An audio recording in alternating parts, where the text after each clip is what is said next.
Sumqayıt şəhəri gündən-günə inkişaf edir. Bu inkişaf şəhərin infrastrukturuna, o cümlədən lift təsərrüfatına da öz müsbət təsirini göstərir. Şəhərin lift təsərrüfatına xas olan əsas xüsusiyyətlərdən biri çevik və səmərəli idarəetmə sisteminin qurulmasıdır. 2018-ci ilin fevral ayından etibarən Lift Servis Birliyində fəaliyyətə başlayan intellektual idarəetmə sistemi məhz bu istiqamətdə atılan uğurlu addımlardandır. Bu sistem mərkəzləşdirilmiş dispetçer xidməti vasitəsilə idarə olunur və 24 saatlıq nəzarəti təmin edir. Dispetçer xidməti, buyurun, liftdə nə problem var?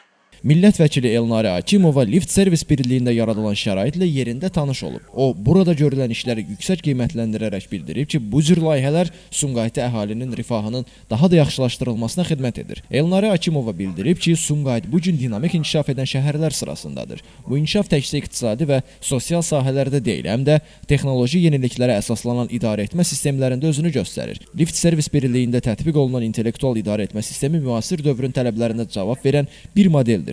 Bu sistem vətəndaşların təhlükəsizliyini ön planda tutmaqla yanaşı, onların gündəlik həyat keyfiyyətinə də müsbət təsir göstərir. Sistemin 24 saat fasiləsiz işləməsi hər hansı nasazlıq zamanı bir düyməyə toxunmaqla yardım almaq imkanı sakinlərə əlavə güvən və rahatlıq verir. Birliyin rəhbəri Cümşid İsmiyev isə bildirib ki, tətbiq olunan sistem təkcə liftlə bağlı problemləri müəyyən etmir. Eyni zamanda onların səbəblərini təhlil edir və həll yollarını təklif edir. O qeyd edib ki, bu günə kimi Sumqayıtda 509 lift tamamilə yenilənib, bu il ərzində daha 30, gələn il isə 70 liftin yenilənməsi nəzərdə tutulur. Cümşid İsmiyev əlavə edib ki, lift kabinalarında vətəndaşların mənəvi-psixoloji rahatlığını təmin etmək üçün ilin fəsillərinə uyğun həzin musiqilərin səsləndirilməsi də həyata keçirilir. O həmçinin ölkə başçısının və şəhər rəhbərliyinin bu sahəyə göstərdiyi xüsusi diqqət və qayğını vurğulayıb. Qeyd edək ki, Sumqayıt şəhərində tətbiq olunan intellektual lift idarəetmə sistemi ölkə üzrə nümunəvi model kimi qiymətləndirilir. Elvin Qudratov, Şəmstan Fikrətli, Elbrus İsmailov, bu gün informasiya proqramı üçün.